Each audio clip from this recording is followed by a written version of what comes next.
Sevilla bi espetxean gosegreban dauden euskal presoen herrietako EH Bilduko alkate eta zinegotziek bertako presoen egoera salatu eta horrekin amaitzeko eskatu diote Espainiako espetxe erakundeari.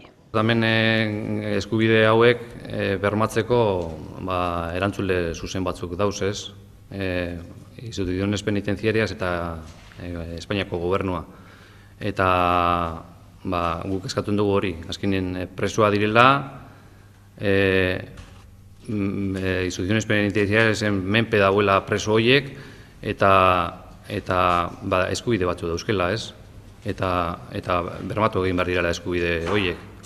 Garaia dela aurrera pauso bat emoteko eta urratsak emoteko zentzu horretan. Mendeku politika alde batera utzi eta konponbiderako urratsak eman. Pasaden urriaren 28an mugagabeko gosegreba hasi zuten Sevilla biko euskal presoek eta dagoeneko hilabete inguru daramate egoera horretan.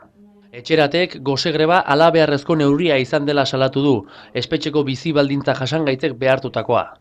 Bertan espetxeratuak dauden gure senideak mugagabeko gosegreba batera behartuak ikusi dira. Espetxe batean gosegreba bat hasteak berak erakusten du muturreko egoera batean aurkitzen direla preso hauek. Bestelako konponbide batetarako bideak erabat agortuta. Sevilla bi espetxeko euskal presoen senideek sakabanaketarekin amaitzeko eskatu dute.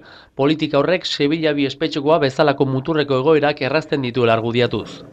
Salbuespen baldintza hauek presoi bakarrik ez, hauen senide eta lagunei ere eragiten dietela gaineratu dute. Sakabanaketak presoak euren ingurune sozial, kultural eta afektibotik 100 kilometrotara urrutiratzeaz gain, bestelako egoerak errazten dituen markoa osatzen duelako. Erasoak, isolamendua eta espetxeraturik dauden pertsonei eragiteaz gain, guri ere, euren senidei eta lagunei eragiten diguten bestelako eskubide urraketak ekartzen dituelako.